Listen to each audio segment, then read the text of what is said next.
నమో బ్రహ్మాదిభ్యో బ్రహ్మ విద్యా సంప్రదాయకర్తృభ్యో వంశర్షిభ్యో మహభ్యో నమో గురుభ్యః.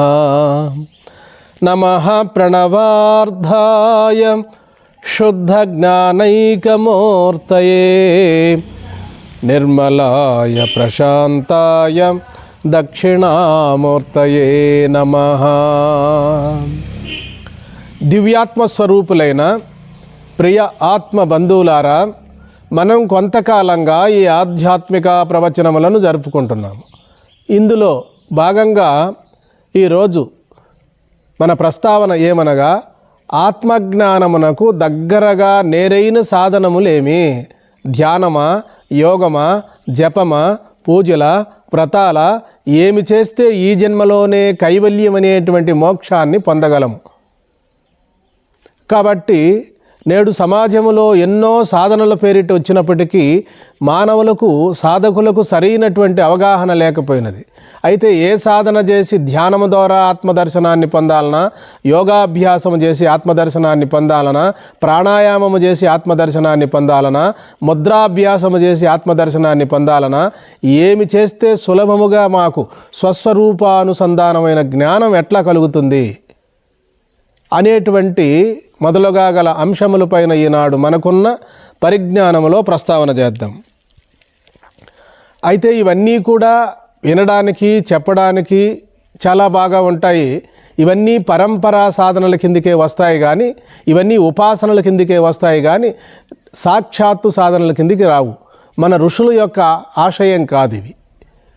అయితే మన ఋషులు కూడా ధ్యానము, యోగము, జపము చేశారు కదా అంటే, ఋషుల్లో కూడా ఉత్తమ, మధ్యమ, మందమాధికారులు అనేటువంటి తారతమ్యములు ఉన్నవి.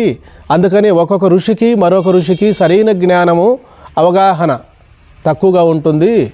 అందుకని అత్రి మహర్షికున్న జ్ఞానము విశ్వామిత్రునికి తక్కువ ఉంటుంది. విశ్వామిత్రుడు కేవలము ఒక ఉద్రేకంగా ఉంటాడు.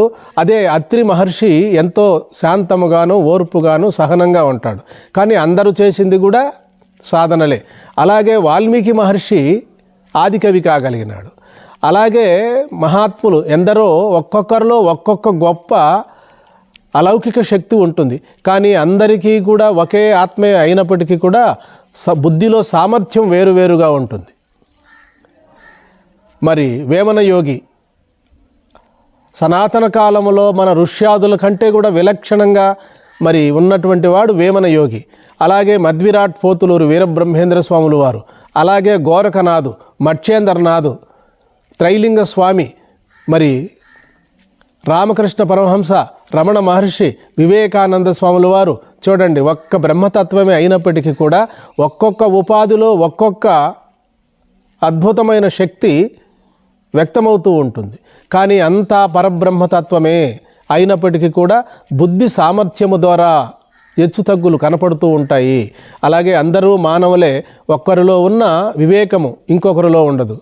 అలాగే ఈ సులభమైన మార్గం ఏమైనా ఉన్నదా బ్రహ్మతత్వానికి అంటే, ముక్తిలో మాత్రము అందరికీ సమానమే, ఆత్మదర్శనము సమానమే.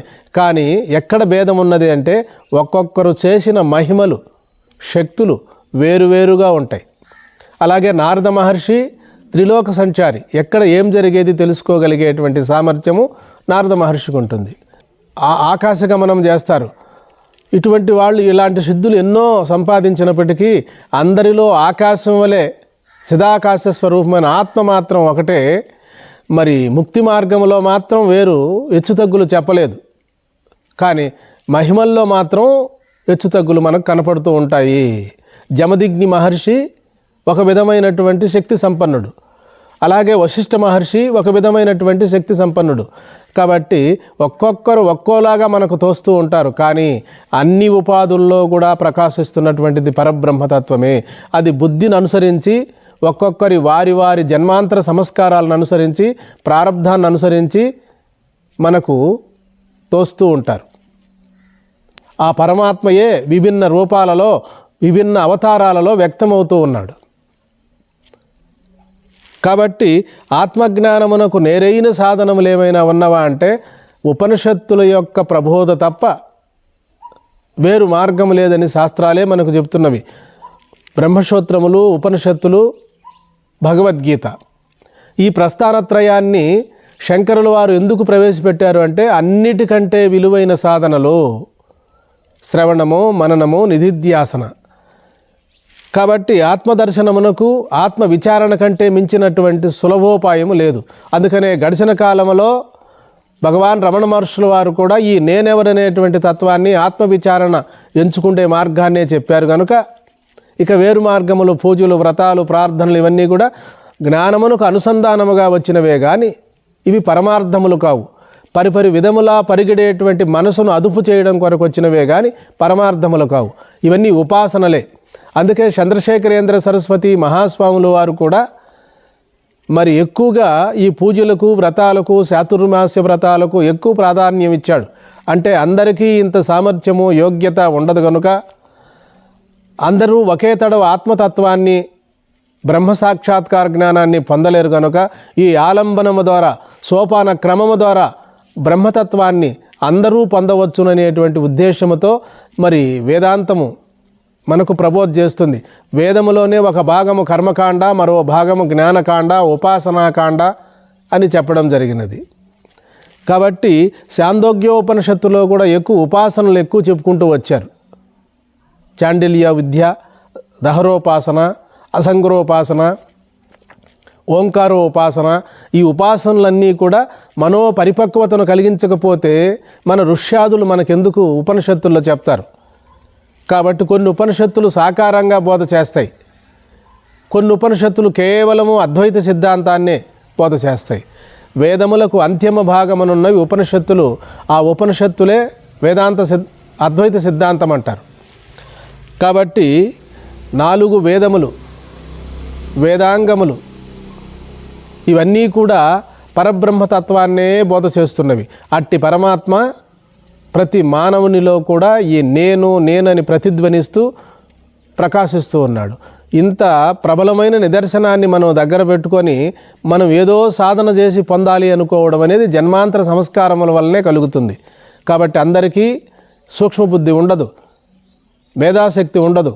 కాబట్టి మనసుకు ఆవరించిన పాప సంస్కారాలను నిర్మూలనము చేసుకొని పాప ప్రక్షాళనము చేసుకున్న తర్వాతనే ఆత్మవిచారణ సులభోపాయం అవుతుంది అంటున్నారు మహాత్ములు. కాబట్టి అందుకోసమే మరి కర్మోపాసనలన్నీ కూడా అందుకనే ఏర్పడ్డాయి. కాబట్టి ఉత్తమాధికారులుగా ఉండేటువంటి వారికి మహావాక్య విచారణ ఒకటే సరిపోతుంది. మన ప్రవచనములలో అనేక మార్లు విసుగు విరామం లేకుండా తమకు మనవి చేసుకుంటూ వస్తున్నాం. కాబట్టి మంత్రజపం, ఈ మంత్రజపము ద్వారా కూడా ఇష్టదేవతా సాక్షాత్కారంతో మనకు సిద్ధి కలుగుతుంది అంటాడు. ఆహార నియమము, సమయపాలన, ధ్యానము, యోగము ఇవన్నీ దైవీ సంపదలు. వీటిని ఆచరించినప్పుడే మానవుడు పవిత్రుడవుతాడు. ఉపాసనా బలము చేత ఉపాసనా దేవత యొక్క అనుగ్రహం కూడా కలుగుతుంది. కాబట్టి ఆత్మ విచారణలో పరదేవత అనుగ్రహం కావాలి అంటారు ఉపనిషత్తుల్లో. పరదేవత అంటే పరబ్రహ్మమే.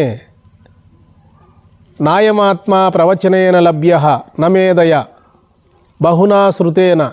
ఎన్ని శాస్త్రములు చదివినప్పటికీ, మేధాశక్తితో ఇతరులకు బోధించినప్పటికీ ఆ పరదేవత అనుగ్రహము కలగనదే ఆత్మదర్శనం కలగదు అంటారు.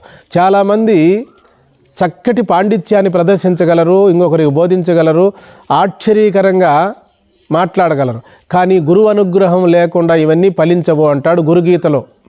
పార్వతీదేవికి పరమేశ్వరుడు 4 వేదములు అధ్యయనం చేసినప్పటికీ శిక్ష, వ్యాకరణము, ఛందస్సు, జ్యోతిష్కము, నిరుక్తము, కల్పము అనేటి షడంగములు అంటే వేదములు, వేదాంగములు ఈ 6 అధ్యయనం చేసినప్పటికీ, భారత భాగవత పురాణాలను శ్రవణం చేసినప్పటికీ, ఇంకొకరికి బోధించినప్పటికీ గురువు అనుగ్రహం అంటే స్వానుభవం లేనిదే, బ్రహ్మసాక్షాత్కార జ్ఞానం లేనిదే. ఇవి కేవలం బోధమాత్రంగా మిగిలిపోతాయే కానీ మరి మనం బోధించినటువంటి వారికి అజ్ఞానం కూడా తొలగదు అంటాడు. మరి గురువు అనుగ్రహము, బ్రహ్మ సాక్షాత్కార జ్ఞానం కలిగిన వారికి ఇవేవీ అధ్యయనం చేయకపోయినప్పటికీ కూడా ప్రశాంతముగా ఆ రమణ మహర్షిలాగా, స్వామి వివేకానందలాగా, స్వామి రామకృష్ణ పరమహంసలాగా వారు చెప్పే వాక్యాలు, చిన్న చిన్న వాక్యాలు మన హృదయంలోకి వెళ్ళి అజ్ఞానాంధకారాన్ని పటాపంచలు చేస్తాయి. ఎన్ని శాస్త్రములు, ఎన్ని పురాణములు మనం చదివినప్పటికీ కూడా మరి భగవద్ అనుగ్రహం లేకుండా మనకు ఆత్మానుభూతి కలగదు అంటాడు. కాబట్టి ఇవన్నీ చేయకూడదని మా ఉద్దేశం కాదు. ఈ పురాణాలను, శాస్త్రాలను మనం తిరగవేసేదానికంటే కాలయాపన చేయకుండా ప్రతిరోజు కూడా స్వస్వరూపానుసంధానములో కనీసం గంట కాలం కానీ 2 గంటల కాలం కానీ మనం ఆత్మవిచారణ చేసుకుంటూ ఆత్మానుభూతి పొందగలిగినప్పుడు సకల వేదముల సారము కూడా మనకు అనుభవానికి వచ్చేస్తుంది. మనం ఏమి చెప్తే అదే వేదం అవుతుంది.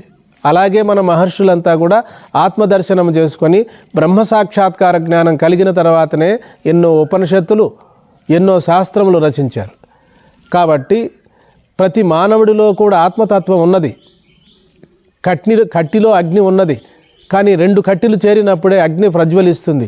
అలాగే సత్సంగము ద్వారా ప్రతి మనిషిలో కూడా నిగూఢమై ఉన్న ఆత్మతత్వాన్ని వెలుగులోకి తీసుకొచ్చి బ్రహ్మానుభవం పొందగలిగిన నాడే మనము సమాజానికి బోధ చేయగలము.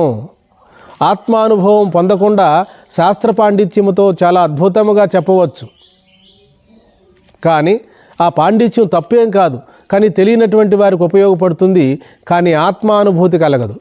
అందుకనే స్వామి వివేకానంద స్వాములు వారు ఏమంటారంటే, ఎన్ని శాస్త్రములు చదివినప్పటికీ, ఎన్ని పురాణములు శ్రవణం చేసినప్పటికీ ప్రజ్ఞా విశేషం పెరుగుతుంది, బుద్ధి శక్తి పెరుగుతుందే కానీ ఆత్మానుభూతి కలగదు.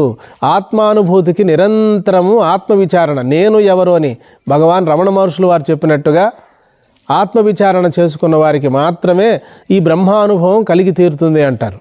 కాబట్టి యోగ శాస్త్రములు ఎరుగ యోగీశ్వరుడు కాడు, సాధన చతుష్టయ సంపత్తి మీదట యోగి యగును, ఆ సాధనం వలన నరుడు మోక్షమును సాధించగలడని వేమనార్యులు వారు కూడా చెప్పారు.